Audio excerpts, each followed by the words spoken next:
நல்லா யோசிச்சு பார்த்தா உண்மையிலேயே இதுல எது சரி எது தப்புன்னு தெரியல. ஆமா சார். ஆக்சுவலி இங்க சரி தப்பு எல்லாமே நம்ம சௌரியம் தான்.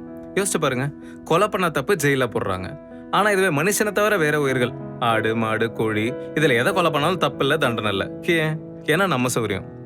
ஏன்னா அவங்களால நம்மளை எதிர்த்து கேள்வி கேட்க முடியாது. இப்ப நமக்கு 6 அறிவு, அவங்கள விட ஒரு அறிவு அதிகம்ன்ற ஒரே காரணத்தினால கிட்டத்தட்ட இந்த உலகத்துல இருக்கிற மத்த எல்லா உயிர்களையும் நம்ம அடிமைப்படுத்தி வச்சிருக்கோம். இது சரியா? இல்ல. ஆனா அப்படிதான் வச்சிருக்கோம். ஏன்னா நம்ம சௌரியம். யோசிச்சு பாருங்களேன். இப்ப ஃபியூச்சர்ல நம்மள விட ஒரு அறிவு அதிகமா ஒரு ஸ்பீசிஸ் உண்டாதுன்னு வைங்க. அப்போ இப்ப நம்ம மிருகங்களை எப்படி நடத்துறோமோ அதே மாதிரி தான் அவங்களும் நம்மள நடத்துவாங்க. ஆனா அப்ப மட்டும் நாம இது தப்பு, அநியாயம் அப்படின்னு பேசுவோம். நம்ம சைஸுக்கு ஏத்த சட்டம் மாதிரி தான் சார் இந்த சரி தப்புலாம். அண்ட் இந்த கதையில அவங்க லவ்க்காக பண்றாங்க. அந்த பசங்க சாக ரெடியா இருக்காங்க. இப்ப யோசிச்சு பாருங்க சார். ஒரு பொண்ணு ஒரு பையனை லவ் பண்றா. ஒத்துக்கலன்னா அந்த பசங்க செத்துருவேன்னு சொல்றாங்க. பசங்க செத்தா கூட பரவாயில்ல, என் கௌரவம் தான் முக்கியம் நினைக்கிற அப்பனை விட கேவலமான அப்பன் இந்த உலகத்துல இருக்க முடியுமா